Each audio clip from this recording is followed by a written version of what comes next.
DDT, short for dichlorodiphenyl trichloroethane, was first synthesized by a German chemist in 1874, but its properties as an insecticide were not discovered until 1939.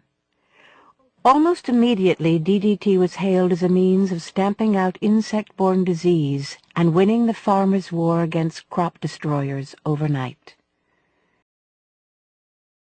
Pesticides weren't always thought to be harmful. To the contrary. In 1947, Time magazine carried an advertisement claiming DDT was good for people, homes, and farms. It took 20 years before scientists realized how dangerous it was.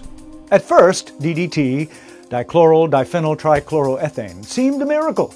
Modern agricultural practices had produced increased crop yields, but had also opened the way to greater infestation by insect pests. Various chemical insecticides were tried, but not until the late 1930s did there appear to be a true solution to the problem of insect control. Immediately upon USDA approval of DDT for use on plants and agricultural commodities, farmers snatched it up and crop production soared. From 1945 to 1955, annual pesticide use on farms went from 125 million pounds to over 600 million. Soon government agencies began treating even the suburbs with DDT. By interrupting respiration at the cellular level, the grayish-white powder killed virtually every insect that consumed it.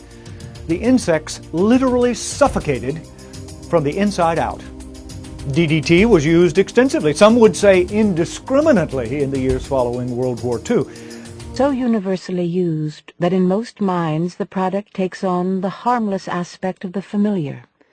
Perhaps the myth of the harmlessness of DDT rests on the fact that one of its first uses was the wartime dusting of many thousands of soldiers, refugees, and prisoners to combat lice.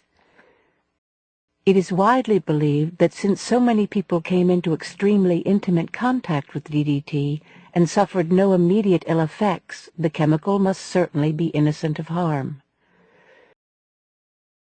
Fields of alfalfa are dusted with DDT. Meal is later prepared from the alfalfa and fed to hens. The hens lay eggs, which contain DDT. Or the hay, containing residues of 7 to 8 parts per million, may be fed to cows. The DDT will turn up in the milk in the amount of about 3 parts per million. But in butter, made from this milk, the concentration may run to 65 parts per million. Through such a process of transfer, what started out as a very small amount of DDT may end up as a heavy concentration.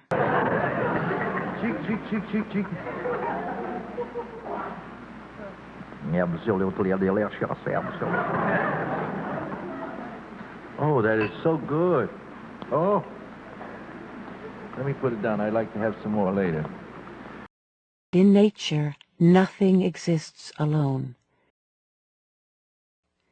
The thin layer of soil that forms a patchy covering over the continents controls our own existence and that of every other animal of the land. Without soil, land plants as we know them could not grow, and without plants, no animal could survive.